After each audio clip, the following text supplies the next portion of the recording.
Are you healthy and energetic? Not really. Are you healthy and energetic? Go out there and tell them we're trying to teach a class now, and they have to stop that noise.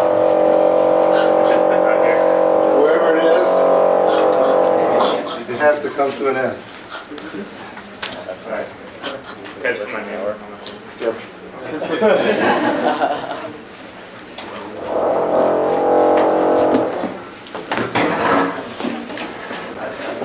I should have given you the quiz now, and then I could have gone out there. So do it quick, though. I don't want to yell. Oh, class.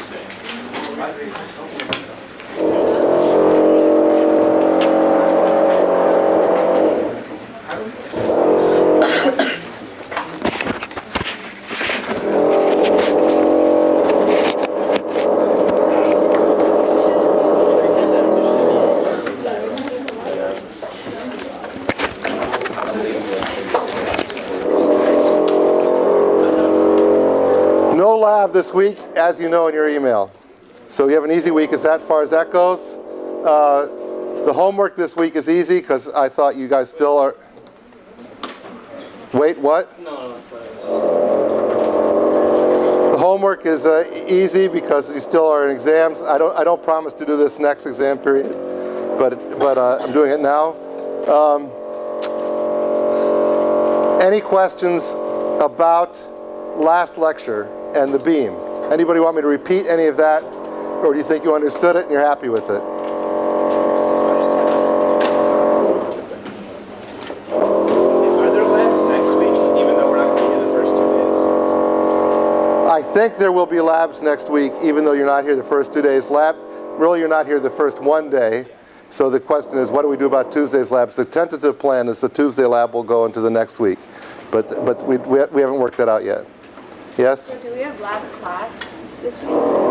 There's no lab. You don't have to show up, nothing. You're out of it. The afternoon's off. Other questions? Yeah? Turn in last week's reports next week. Is that okay? Yes. Anything else? Now, who wants a refresher from the beam bending theory, or everybody happy with that? Let's just do a little quiz to see if you've got the concepts.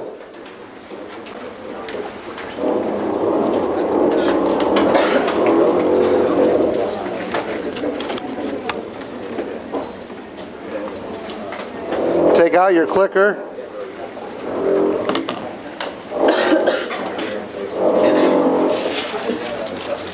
Here's going to be the problem. We take a piece of wood like this,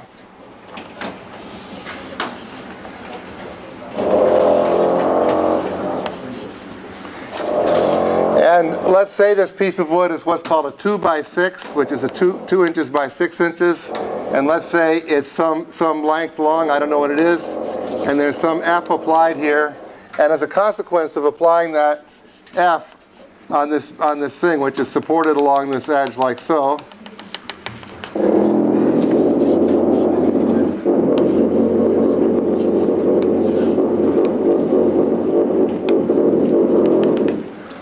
what happened? He's still not out there.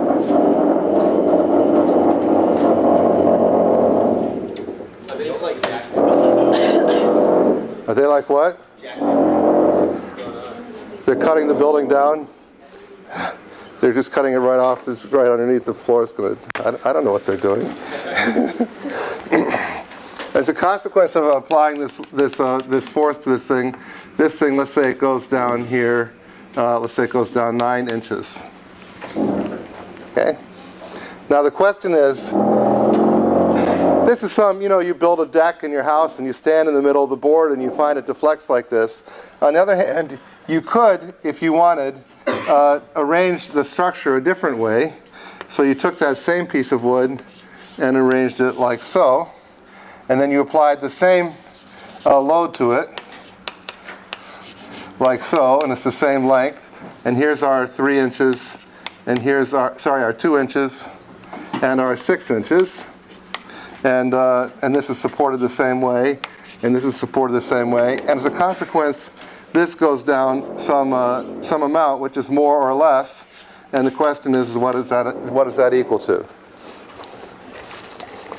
Okay, so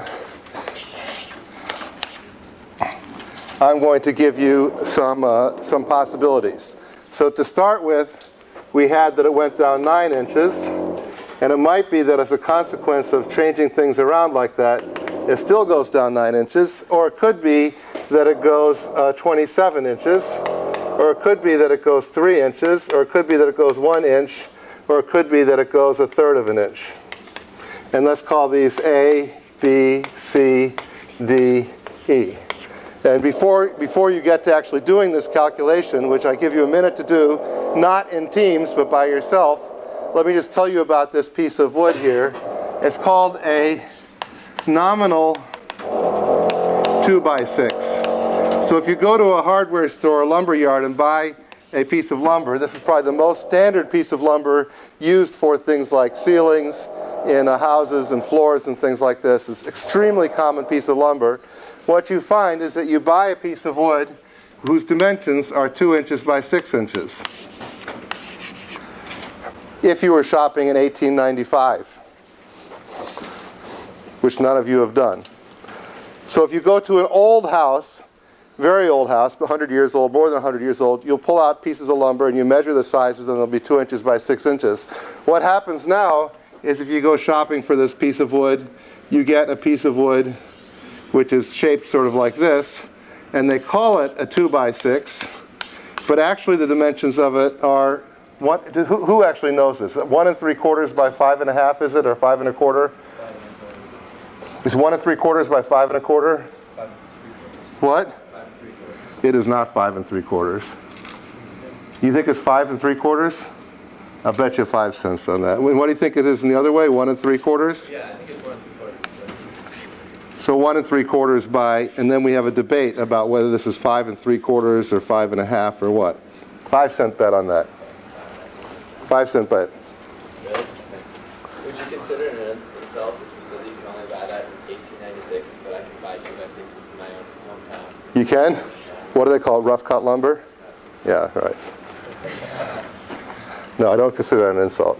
I'm happy to be wrong. In fact, I'm thrilled to be wrong. So if you find mistakes in what I say, it just makes me happy. Okay, so what's the excuse for this cutting? Is they say, well, if you just cut it 2x6, you get all these splinters and stuff. So then they plane it this way and that, and they call it a 2x6, and they call it smooth cut. Now, actually, the saws are much more accurate than that, and they can, I don't think they actually use a full 2x6 to make this so-called 2x6. Anyway, that's the nominal 2x6. Real 2x6 is a little bit smaller, but let's just say for this particular quiz problem, it's really 2 inches by 6 inches. And you have these two choices. What'd they say? Yeah, that's a good sign. Fantastic. And all very polite interaction and everything? Yeah. Okay, very good. It's good that you did it instead of me. Because I would have gone out there and given them a speech about how this is an educational institution, and I know it's important to have buildings, but we have to have lectures too, and blah, blah, blah. Okay. Got the quiz problem? Oh, this is the quiz one. There's a quiz. Work on it now. But rather than handing in something, I'm just gonna vote and record your vote right here. Third dimension. What's the third dimension? 2x6 by. 2 by 6 by L. L. By L? L. It's the same L. Why is it the same L here? Because I didn't want to figure out a force and a length that made it so this thing actually deflected 9 inches. Yeah? Do you want us to calculate for this first picture or the bottom picture? The first picture, you're given F and L and you're told it's 9 inches. The second picture, you're given the same F and L and you're supposed to figure out what it is.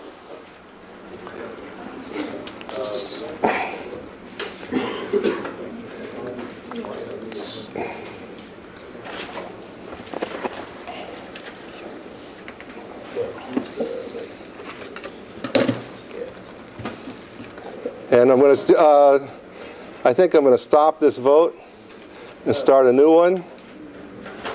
And as of now, one person has voted in the new voting system. And I'll know when 30 or 40 of you voted, I'll make the rest of you vote. You can ask me questions to clarify the question.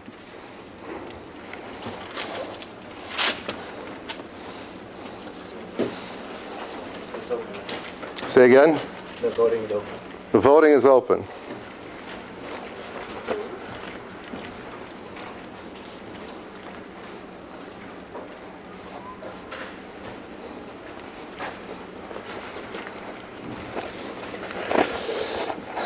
We have 9 right answers and 3 wrong answers so far.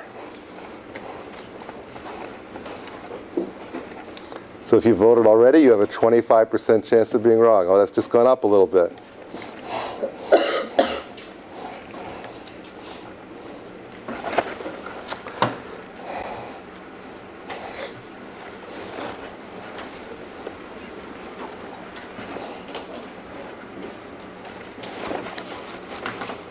Sometime in the past minute, somebody changed the right answer to a wrong answer.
It's funny watching people change their minds here.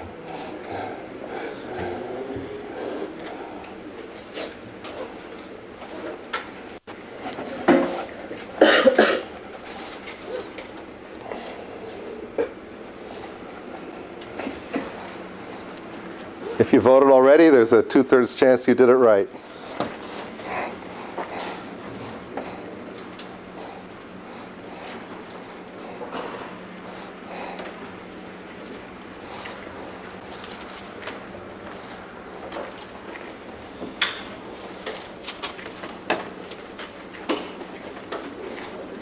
And what's this looking through the notes business?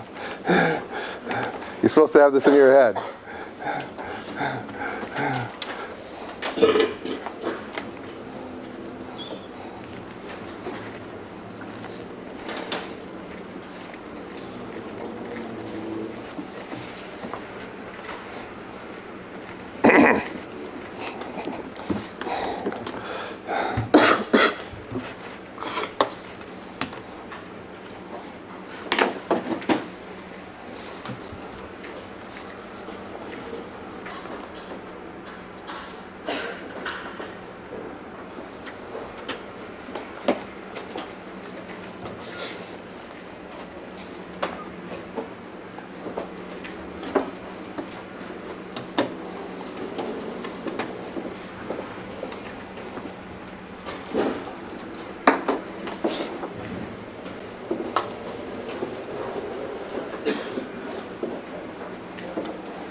Okay, 15 seconds left. You have to put in a wild guess because we're keeping attendance here by this also. So put in your wild guess. More votes, please. More votes, please. How many people are in the room? Who didn't vote yet? Raise your hand. Your clicker. You left your clicker at home? Makeup class Saturday, 10 to 5. In the sub-basement of Bard Hall, in the cleanup room there. Okay. Stop the votes. So how does it go? So what are you supposed to remember? What you're supposed to remember is how to cook up this formula in your head so you don't memorize it and you don't think to yourself, oh, I could look that up if I want to. You're supposed to actually have it as part of your intuition. Okay, so what to remember is that the force gets bigger if you have, the deflection is bigger if you have a bigger force. What to remember is that if the material is stiffer, K or whatever you want to call it, the deflection is less. Steel deflects less than balsa wood for a given shape of material. What else do you remember? Well, if the thing is wider, it's just like having two next to each other. They don't interact. And so the wider it is, the less deflection, because if you have two side by side, they'd each have half the load, and the deflection is proportional to the load. Then what we have left over is some dependence on the length and the height. And those have to come in a pair because this is already dimensionally consistent, and what comes out over here have to have no units, so it has to be some function of the ratio of the height to the length. So whatever dependence there is on height, we have to have the same dependence on length. The easiest one to figure out is the dependence on height. Now there are three reasons why a taller beam is stiffer than a not as tall beam for a given width beam. Now this is not a given width, we're changing the width too, but let's just worry about the height part of it. We have one reason is that if you have a taller beam, you have more area of material, more little wood fibers resisting bending. If you have a taller beam, the moment arm of those fibers resisting the deformation of the beam like this is bigger. On the other hand, if you have a taller beam, each little fiber deforms twice as much if the beam is twice as high when the beam is deformed, curved a certain amount. So given distortion, change of orientation of the cross-section by a certain amount stretches the fibers more at the top. So a given fiber is stretched more if the beam is higher. It's got a bigger moment arm resisting rotation here, and there's more of them. So there's an h cubed here, which also means there has to be an l cubed here. Now in this problem, this h was fixed, this l was fixed, it was the same material, and these both changed. So what happened is when we rotated this 2 by 6, the h got bigger by a factor of 3, so that got us up to 3 times 3 times 3 is 27. On the other hand, the w got decreased by a factor of 3, so it's a factor of 9 here. So the whole deflection went down by a factor of 9, so it went from 9 inches down to 1 inch. And if you'd like to know how your classmates, how do I stand it? Professor, how am I doing in this class compared to the other students? So here's how you're doing. Okay, any questions about that? Clear? Not clear? Okay. Now, some of you looked in your notes. I wasn't clear about whether you're allowed to look in your notes or not. But just as a rule, if you want to make the most out of your education here at Cornell, you want to try to do things without looking. You don't want to get in the habit of thinking, I could look it up. You want to get in the habit as much as possible as thinking, now is my opportunity to try to learn it and get it into my head for use in future life. And now is really the time, because things you learn now, you have a chance of remembering for years and years, and things you learn when you're 25 years old, you will remember less, and things you remember when you're 30 years old, you will learn less. So it's really an opportunity to put things in a deep way now. Okay.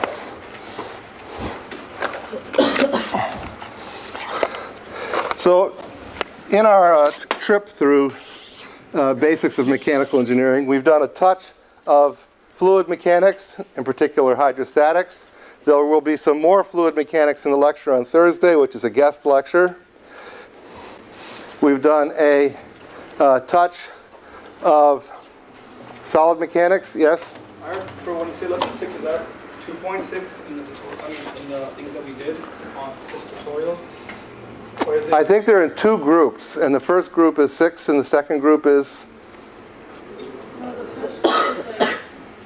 1 through 5, but it's like 2.1, 2.2, 2.3, 2.4, 2.5. Yeah? And then the start of the next tutorial is like 2.6. and it goes to 11 or something? Yeah, It goes to 11. And my recollection is I thought of the first 6 as the most fundamental, but let me just call it 6, and just whatever it is. It's an arbitrary cutoff. If I meant 5, tough luck. You have to learn 6 also. The first set of tutorials, right? Yes. The first file. The first 6 of them. So there's 2 in the first one. What's the ambiguity? No, I get it.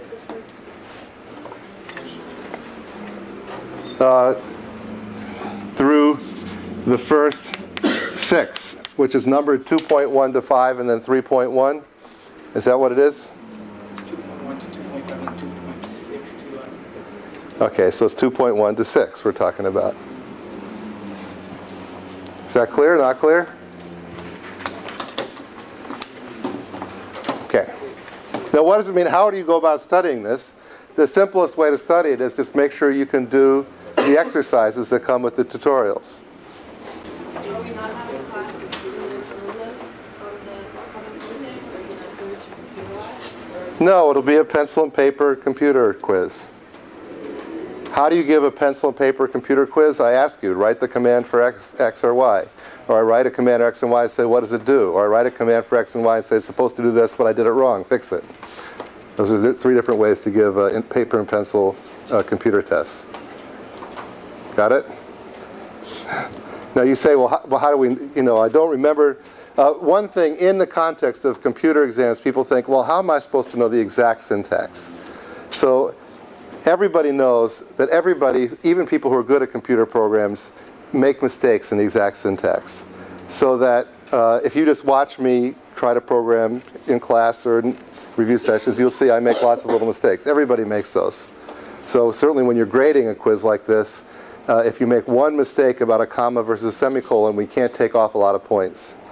On the other hand, somebody who has really done a poor job of learning the material will say, well, hey, you're just testing me on the syntax. I could always look that up, which is true. You could look up the whole book on how to program. It just turns out that when you know a language, you actually know most of the details of the syntax. So it's not, I don't know if I'm speaking to your question or not, but am I or not? So you can't help but learn most of the syntax if you've become at all competent at doing the thing, even in front of a computer. It's sort of like, if we're testing you on French and gave you a vocabulary test, and you say, well, I could look up the words if I wanted to, but if you know French, turns out you know some French words. Any other questions about anything? Okay, so we did some fluid mechanics. There will be more fluid mechanics in the lecture on Thursday. We did now a little bit of so-called solid mechanics, which is elasticity, just a little bit of it, and you did it in your lab also. And now I want to go on and do start sort of another part of the course. And you could call it dynamics, but really this is a special corner of dynamics, which is sort of energetics. So today we want to talk about energy. Historically, concepts of energy grow out of classical mechanics. They grow out of the equation F equals ma. And let me just show you how what the history of the subject is. The history of the subject goes like this. F equals ma, which is an equation for, let's say, a particle here with a mass m on it, with a force applied to it. And what we find is that results in this thing having an acceleration a, like this. That's the equation F equals ma. And then what people did is they discovered that you could multiply, you could use algebra, and you could multiply both, if the equation is true, you can multiply left and right sides by the same variable. Now what do we mean by these equations, v, m, and a, is that in the background here, we have some coordinate system that's an x, and we have that v is equal to the rate of change of x. This is a notation x dot, which means dx dt. And then we have an equation a equals v dot, and this is the same notation where we're saying that v dot equals dv dt. So this is also equal to x double dot, with this dot notation for taking derivatives. Dot means the derivative with respect to time. So what you find out is if you apply a force to something, it doesn't move it sideways a given distance. It doesn't cause a certain velocity. it causes a certain acceleration. If there's no other forces acting, if that's the sum of forces acting on something. This is Newton's law, and I'm not doing it in a very vectorial way. Why not? Is because right now, at this point in this course, I don't want to spend a lot of time reviewing vectors. So I just want to keep it kind of one-dimensional, though I'll allude to 2- and 3-dimensional things as we go along. Okay, so here's the basic equation. F equals ma. If you want, it's the most basic equation in mechanical engineering, most basic elementary equation in physics. It's sort of the origin of modern physics and so on. Okay, you can multiply both sides by v. Then you look at the right-hand side, and it says mv dv dt. That's just another way to write the same right-hand side. Then you look at this, and it reminds you of the rules for calculus. V is a function of time, and we have some function of time times the derivative of that function of time, and it looks like either the product rule of differentiation or the power rule for differentiation. Either way you say it, you make the observation that this is equal to d by dt of the quantity v squared over 2. Okay, if you differentiate v as a function of t, and you take the derivative of it, you get 2v, 2 cancels 2, times dv dt. You get this thing here.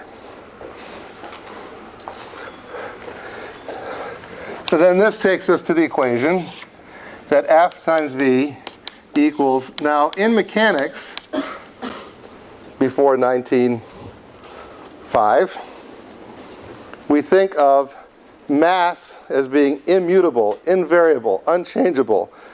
Particles do not appear and disappear. The number of atoms in a block remains constant in time. And so mass is a constant. Now, if you're going to get into special relativity and general relativity and particle mechanics where you have electrons and positrons colliding and disappearing and so on, you're not going to use this equation quite so casually. But if you think of mass as fixed, this then turns into d by dt of mv squared over 2.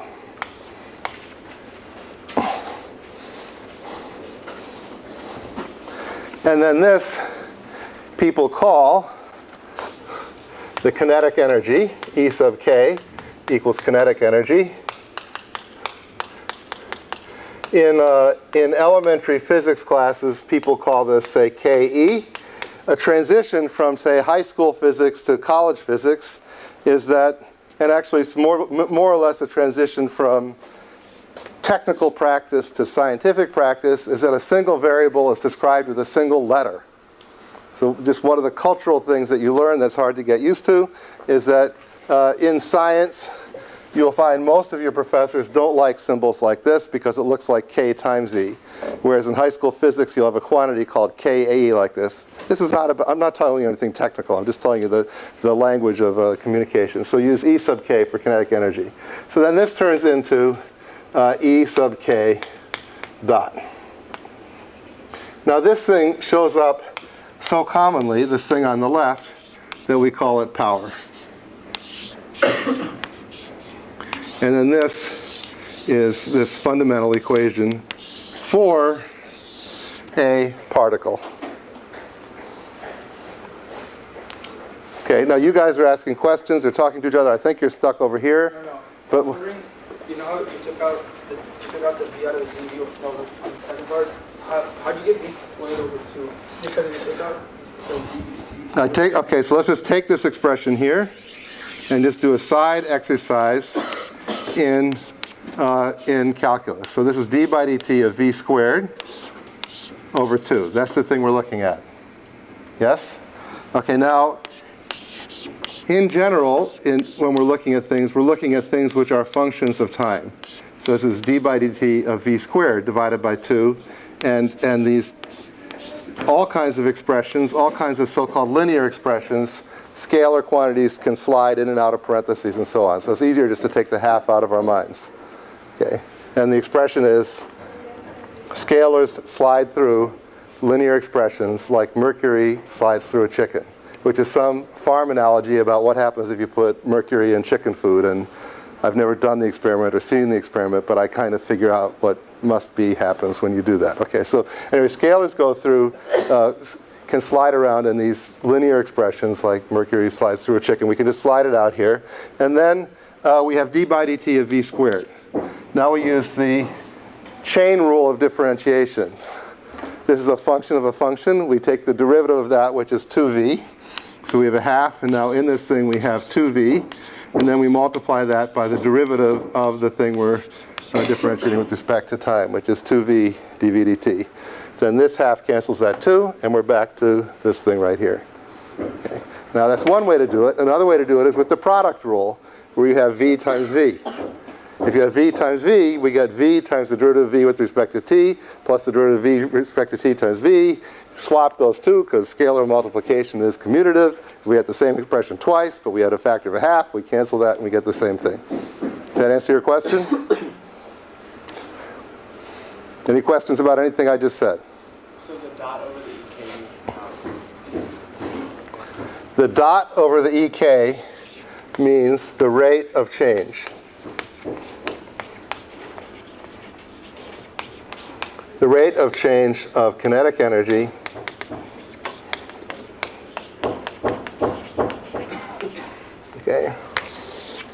is equal to the power of the force in the system. Now that was a mathematical derivation. We started with F equals ma, and we derived this quantity, which we could say is, in elementary particle mechanics, is a version of what's called the first law of thermodynamics. So the history of the first law of thermodynamics comes from this theorem. But the first law of thermodynamics is not a theorem. So here's an example of the first law of thermodynamics, if we just start with the first law of thermodynamics, which we derive from mechanics, but yet the first law of thermodynamics as a whole we cannot derive from mechanics. So the history of the first law of thermodynamics is it came as a theorem in mechanics, but then it got generalized and said, let's guess that it's bigger than that. And when you guess that it's bigger than that, you cannot derive it from mechanics. So before I get to that next step, I want to say how general a theorem is it in mechanics. And it generalizes like this.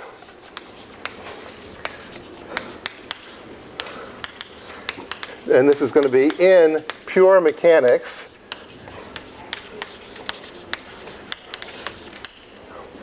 And the generalization of this in pure mechanics is we take the sum of all powers on a system,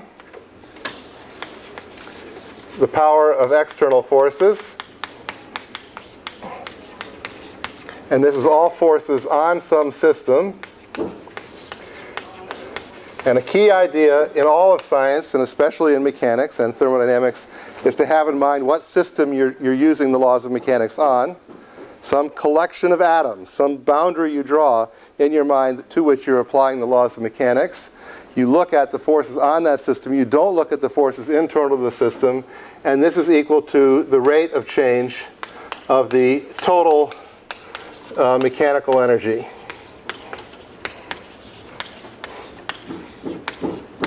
And for this to be a theorem in pure mechanics, we have to keep this in the realm of pure mechanics. And that means that this only holds if we're in the realm of pure mechanics. And what does it mean to say that we're in the realm of pure mechanics is that we have only mechanical energy to deal with.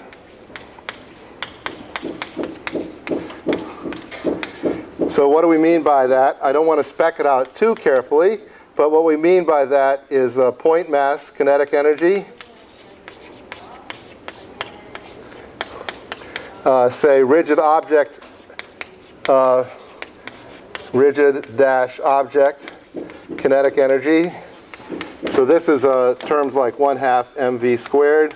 This is terms like, I'm going to put 1/2 I omega squared, but in three-dimensional mechanics, that's actually not the correct expression for the kinetic energy of a rotating object. This is something you learn in freshman physics and 2D mechanics, and 3D mechanics is different than that. And we also have things like springs. And we also have things like gravity. But we have to say we do not have things like chemical reactions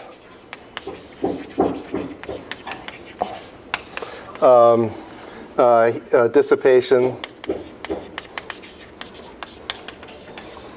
heat flow, so-called electric work, etc. So we can write a theorem in mechanics. We can derive it much like we derive this one. If I wanted to derive it all carefully to include all the things I intend to accept here, basically,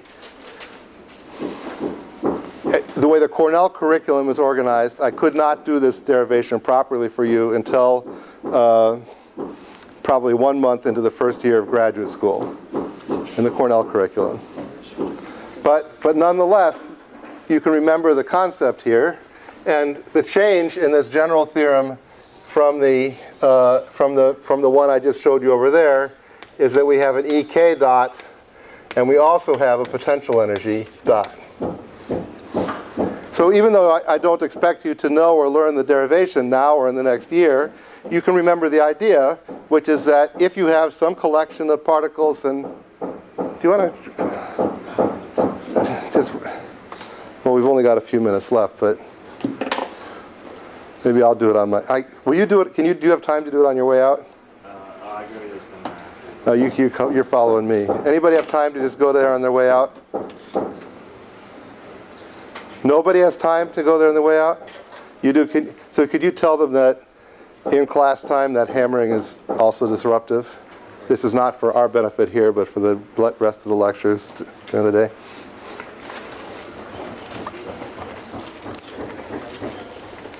Okay, so you have a collection of particles and rigid objects. They're interacting in a way that has potential energy and kinetic energy, but not in a way that we have to worry about dissipation, which means there's no frictional sliding, there's no collisions, we don't have chemical reactions occurring, we don't have electric current coming in and making motors turn and so on.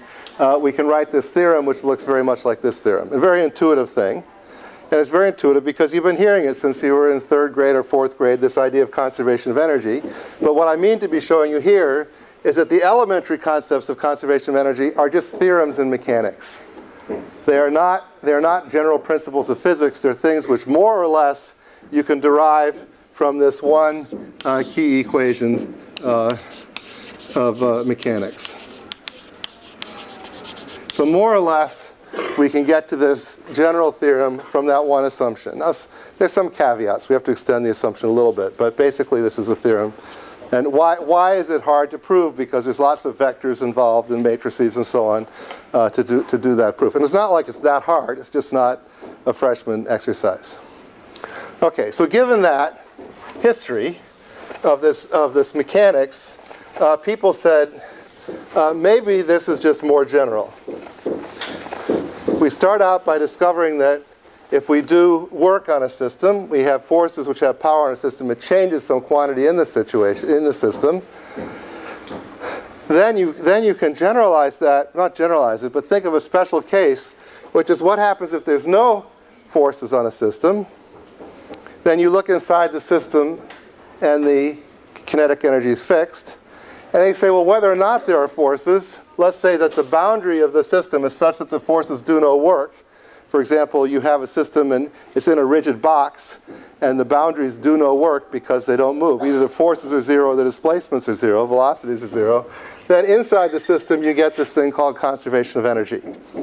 So then somebody had the brilliant idea, and it was actually pretty late that they had this brilliant idea that energy is conserved.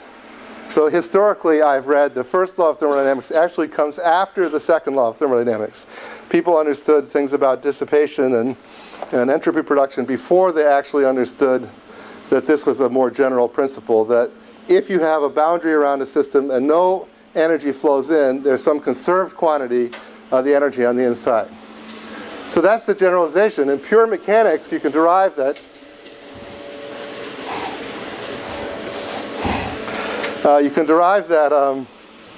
conservation law, but there's this generalization to all systems in all situations, which, as I said, came quite late. Some people think it didn't come, I don't think it was till 1900 or something like that, well after like the math of steam engines and so on was well understood. But nonetheless, it's a generalization that all of us sort of learn and accept and believe, which is what's called the first law of thermodynamics. And it's really a very important principle to know and understand and believe in. And it goes like this.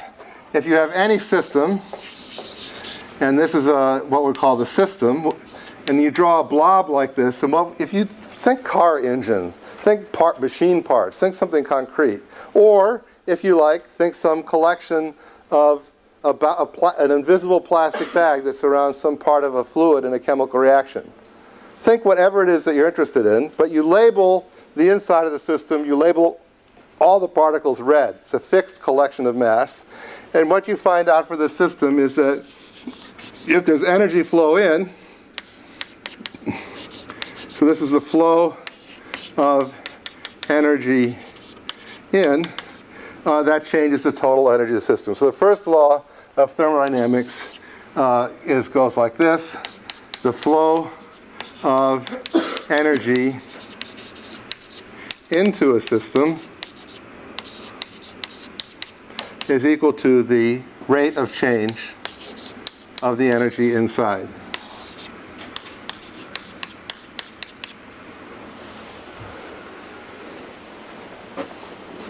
Now we are so used to this concept that it's hard to even see that I'm saying anything. It feels like what do they call it, a tautology about something that just has to be true. It feels like it's not saying anything. Now, you can argue about whether it's saying something or not, because since it is true, it's hard to argue the negation of it.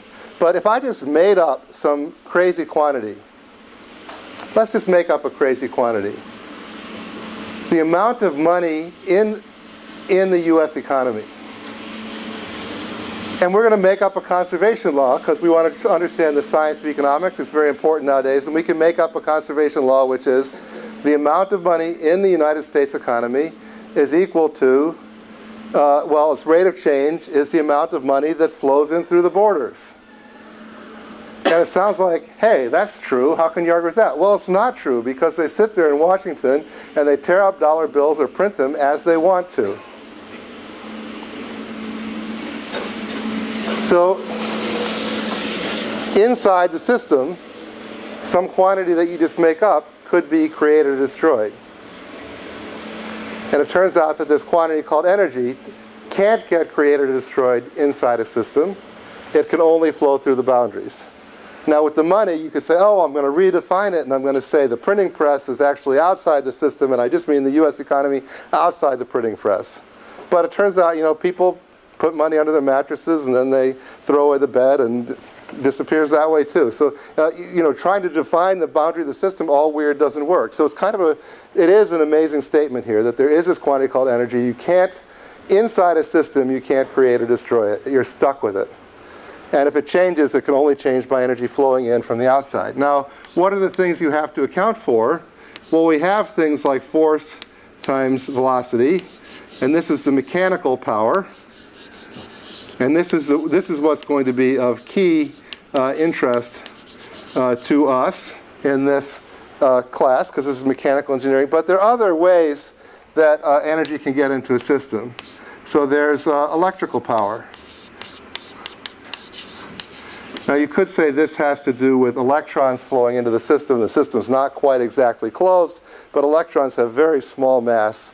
And so it's not really the mass of the electrons that's supplying the power to the system. And not only that, whenever you put electrons in, they usually come out again. There's not much accumulation of charge.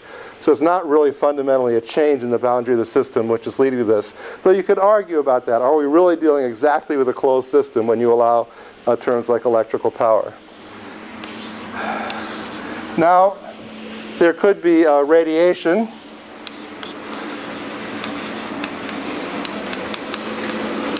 And conduction. These things both are considered heat flow, though it's not, if a radio wave is coming in, do you really want to think of that as heat flow? So radiation comes in different forms. It comes in a form that hits the boundary and immediately turns into vibrations of atoms and into heat. It also comes in a form that goes into antennas that you might actually do something useful with. So this is not necessarily all heat radiation.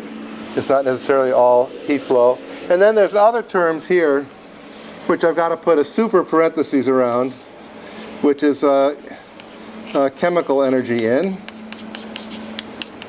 And why do I have to put a super parentheses around this? Is that it violates, this term does genuinely violate the open system concept. So if you're going to say, oh, there's gasoline coming in with energy, and I'm thinking of my system as the car, then I've got material passing into the car and out. Nonetheless, so-called open systems in chemistry are so important that people invent new laws, and they modify the first law of thermodynamics to apply not just to closed systems, but to open systems. They include ways of putting in so-called free energy, Gibbs free energy, exergy, various ways of accommodating this. And in your intuition, you can use these things, but you want to be careful. I would avoid this thing.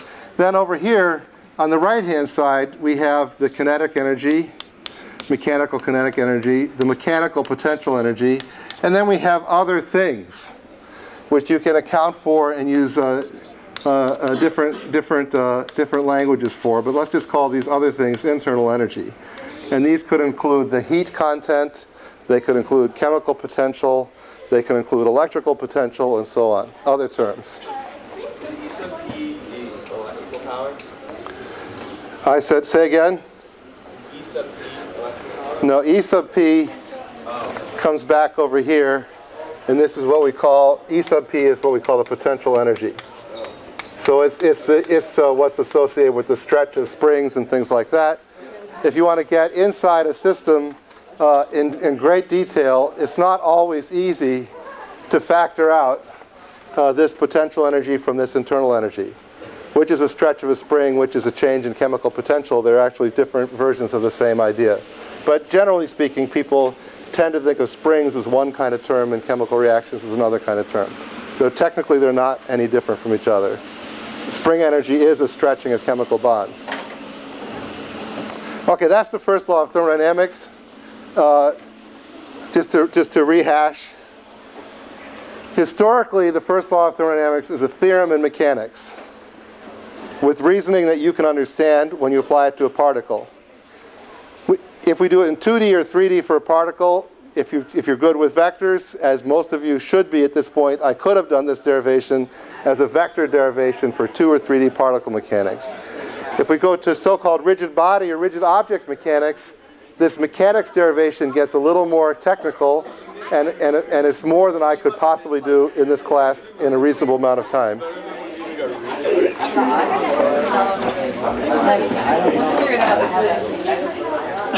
There's some conspiracy against us today in this noise.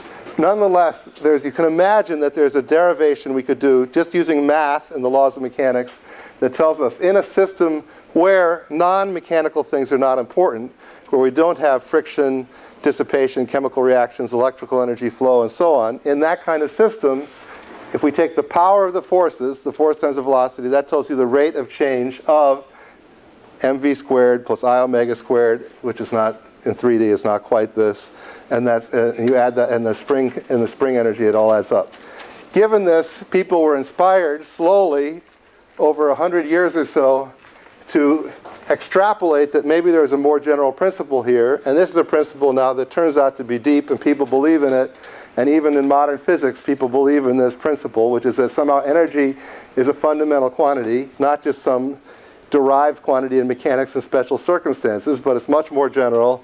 And you have this energy theorem, which says that the flow of energy into a system is the rate of change of energy on the inside. Which, as I said, seems so obvious that how could you argue with it, but it's not obvious if you think about the money analogy.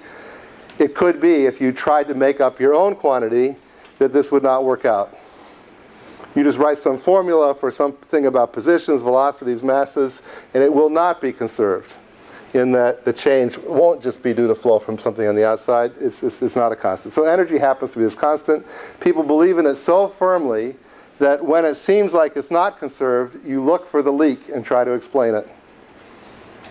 And make it fit the principle, and people have been very successful with that. And so how does it work? We just say the net flow of energy in, which is the mechanical part which we're interested in, plus other things, electrical energy in, radiation in, heat flow in, is equal to the rate of change of the system, which has a mechanical part and other parts, heat, chemical, electrical, and so on.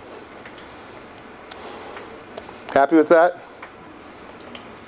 Now, when you go to apply this, just a little caveat to warn you, to very, very simple problems, like what's the power of a car accelerating,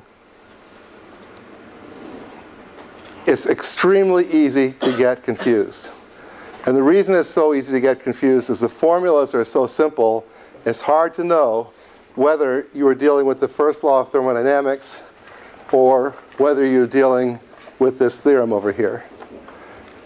And in simple problems, they look so similar to each other, and the terms are so similar in value, that it's easy to basically do things which what I would say is wrong and get the right answer, which makes it more confusing. It's hard to argue. But these two things are so similar to each other that it's easy to mess it up. And just to give you just the last 30 seconds, what's the confusion if you say, what's the power of a car which is accelerating? Well, when a car is accelerating, its kinetic energy is increasing. Let's just leave out the air drag. Therefore, power is coming from somewhere.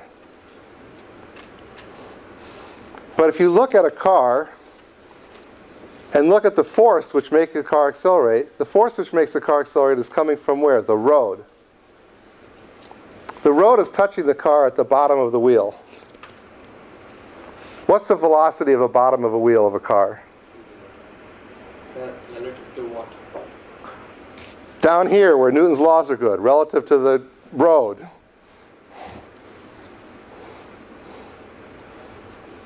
Whenever you write these laws, you've got to pick a reference frame, a system.